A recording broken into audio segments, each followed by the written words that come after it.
had one guy in a seminar one time for 10 minutes, had his hand on his cheek, would not move his hand. I said, sir, I said to your chin. He said, this is my chin. 3 facelifts, he said, this is my chin. Why did you put your hand on your cheek when I said to your chin? Because in this case, you looked at me and did what I did, but you did not listen to me. It's called congruent behavior. We've got to listen, we've got to see, and we've got to speak, much like an orchestra can bring together 30, 40, 100 different musicians, each playing his or her instrument, but together making an incredible philharmonic sound that we're enamored by. That's what you and I have to do. We're going to communicate well. Speak, listen, observe. And the W stands for writing, by the way. We have to write well. How many of us write letters to other people and begin the letters? Begin the letters with the word I. Piece of advice from my heart to yours. Never again write a letter to anyone that you begin it with the word I. Dear Nido, I am happy that I got you this video and I am sending it to you today because I think it will help you. That's not a letter about Nido. That's a letter about you. Wouldn't it be better to say, Dear Nido, you'll be glad to know that this tape can change your life, introduce you to an incredible opportunity, make you feel good as you get rich.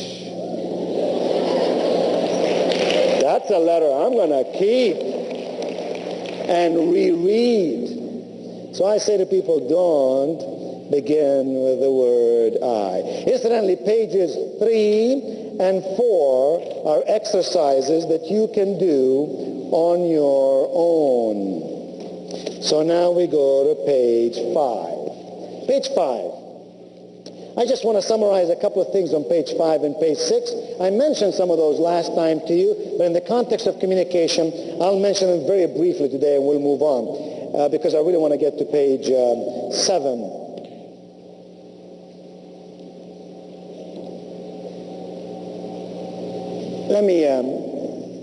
It just occurred to me that I'm not being very honest with you.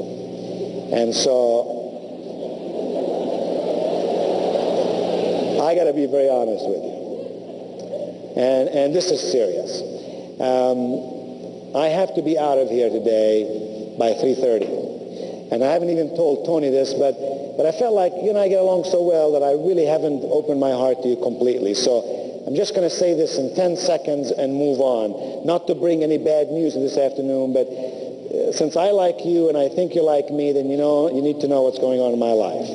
Since I've seen you last, regretfully, my wife has been diagnosed with breast cancer. And in the last 2 months, my life has been turned upside down. And we have 4 children at home. The youngest is 8. I know, you're surprised. But you shouldn't be.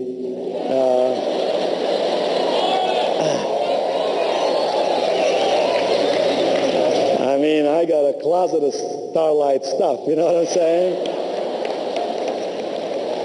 Anyway, it's hard when you have 4 kids at home who struggle with their mom, struggling with breast cancer. She has lost all her hair, and she did go through 3 operations, and she's doing chemotherapy, and it's very traumatic, and I'm not staying away from home overnight. So I flew in this morning, and I'll fly back out in a few minutes. And I say that to you because well,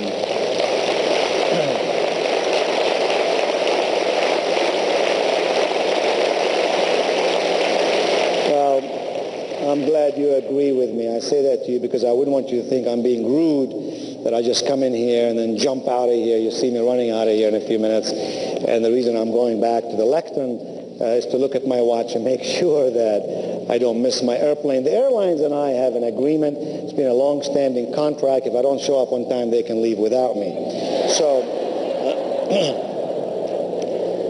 So let's go to page 5. But hey, we have a lot of faith. My wife is in a tremendous amount of peace. And I never knew I had so many friends in this world. She's gotten probably 1,500 letters and so on from people all over the world. And so many telephone calls, we had to hire extra people to handle just telephone lines. And I didn't take phone calls the last 2 months because I've just been so busy with other matters. And so it's really wonderful. Barbara Bush said something beautiful. She said, in this world of ours, here's what really counts. You got faith, you got your family, you got your friends, you got it made.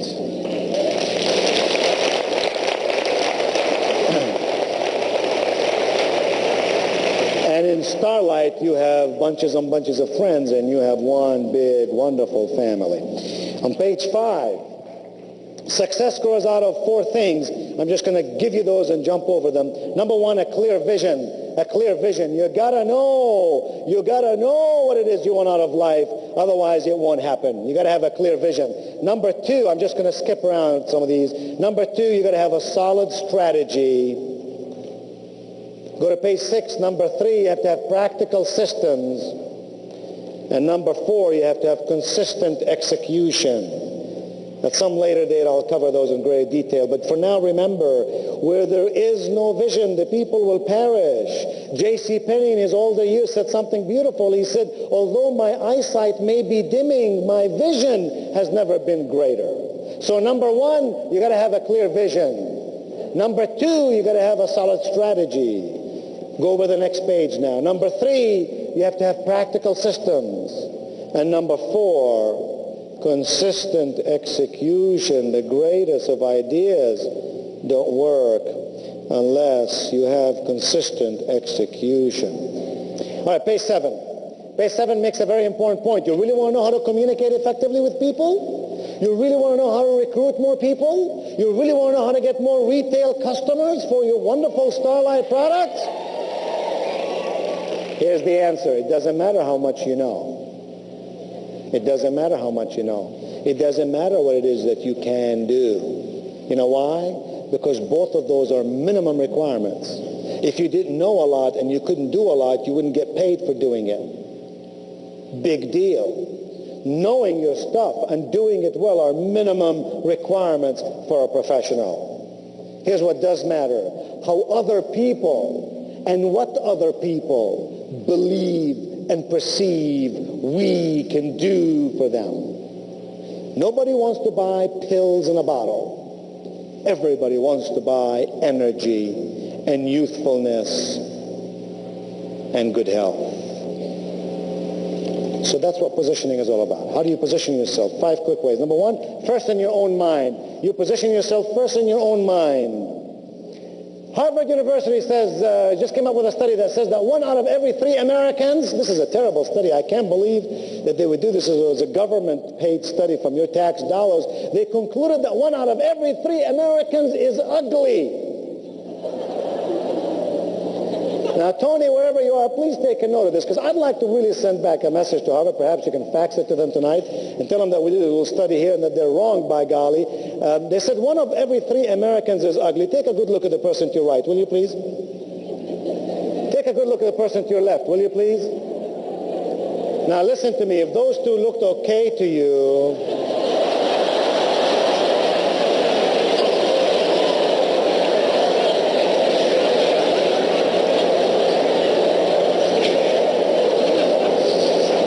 okay, forgive me, that was silly, I admit it.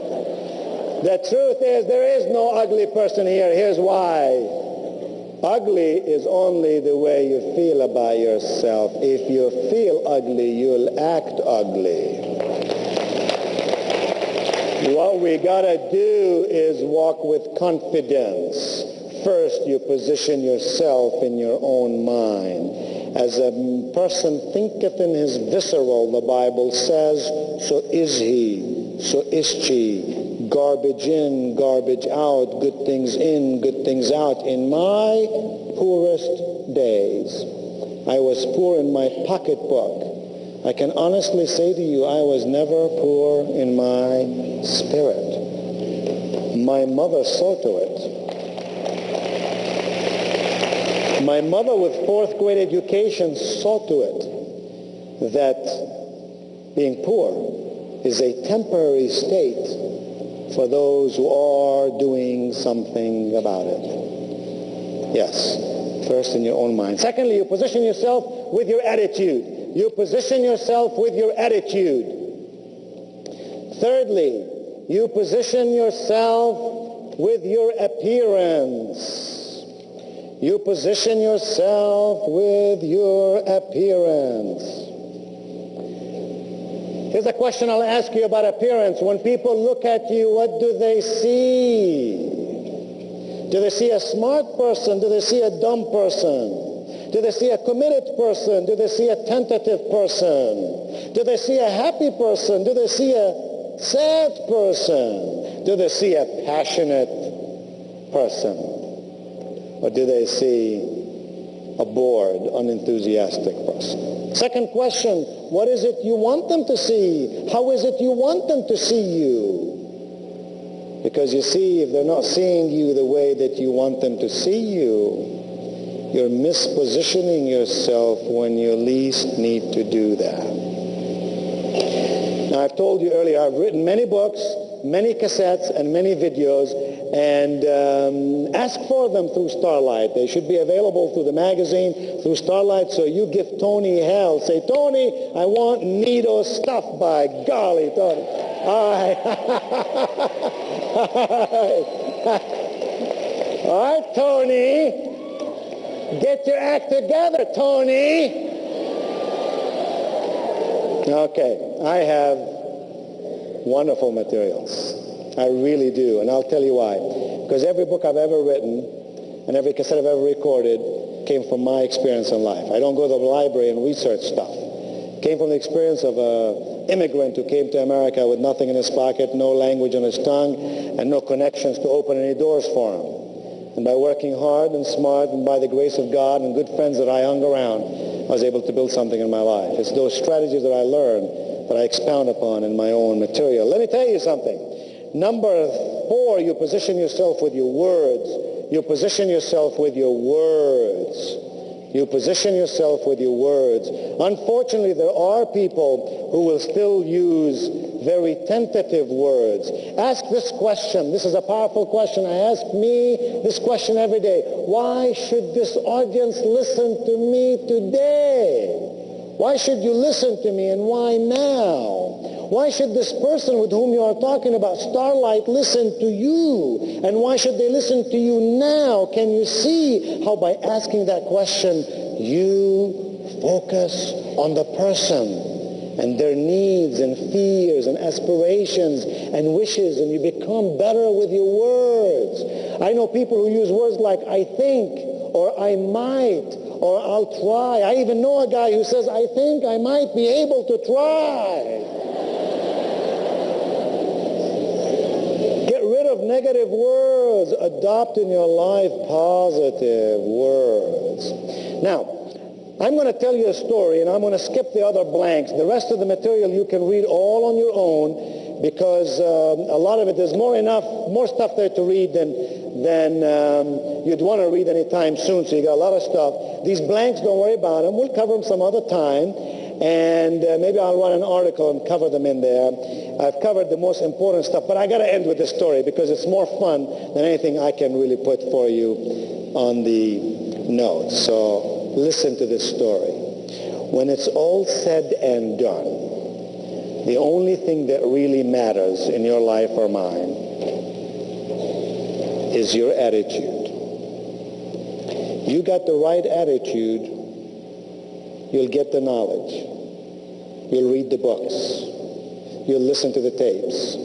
You'll watch the videos. You'll attend the seminars. You'll hang around brilliant and smart people. I'm not worried about you. It's the person who doesn't have the good attitude that gets messed up. Great story. Guy flying from Pittsburgh down to Atlanta, Friday afternoon. Negative guy. Never been to a Starlight conference. complaining about everything. Life and living, God and the angels, the president and the economy, his wife and his children, his work and his company, everything he was complaining about. They served dinner on the plane. Dinner wasn't much. It was a sandwich. Everybody ate the sandwich, and thank God Almighty that we had something to eat in this country, but not this dude. Oh, no, not this dude. This dude reached out to the little bell above him, and he went ding, ding, ring, ring, ring, ding, some more, till the flight attendant came running down the aisle. Sir, she said, is there an emergency? Is there a problem? Can I help you in some way? He said, yes, ma'am. He said, this is a bad sandwich. Flight attendant picked up the sandwich with her left hand, looked at it, and she went, bad sandwich, bad sandwich.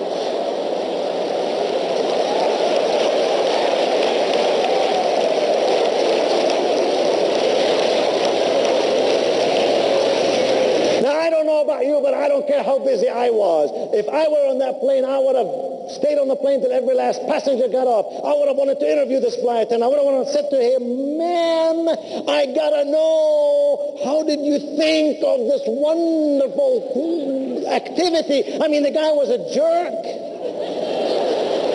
And I could just hear the flight attendant saying to me, oh, well, I've been doing this a long time. I don't occupy my mind with that which is negative or pessimistic. When the guy told me that was a bad sandwich, I could have said to him, sir, you don't like this sandwich? Let me tell you what you can do with this sandwich.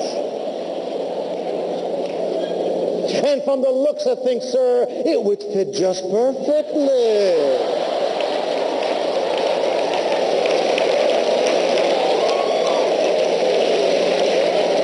I can hear her now saying, oh, had I done so, I would have dragged my way back to the galley. And the people, my friends, my colleagues would say, what are you so mad about? And I would say, oh, God, I hate this job. Thank God it's Friday. I can't wait till I retire. I've headed up to here with all these dumb passengers. Instead, can't you just see what she did? I could just hear her say, oh, man, sure, I could have told him to stuff the sandwich. I could have told him, if you don't like this airplane, sir, we don't need your business anymore. And if you don't like this flight, no sweat. Do you see the exit sign over there? Instead, she was going back to the galley, running, having a difficult time holding back her laughter. And when her friend said, what in the world is the matter? She said, you won't believe what I just did. And her friends would say, what did you just do? And she'd say, I just beat the hell out of a sandwich.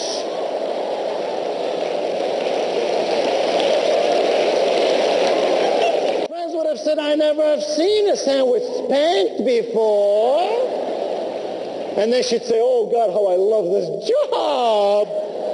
It's too bad it's Friday. It's too bad they make me retire. I love meeting all these wonderful people and having all these tremendous experiences. And what is the difference, I ask you, on this Saturday at Opryland in Nashville? The difference to success in any endeavor is attitude. Thank you, and God bless you.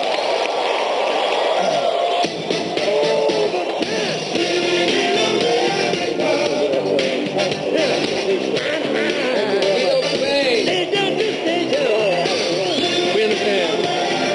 Thank you for being here.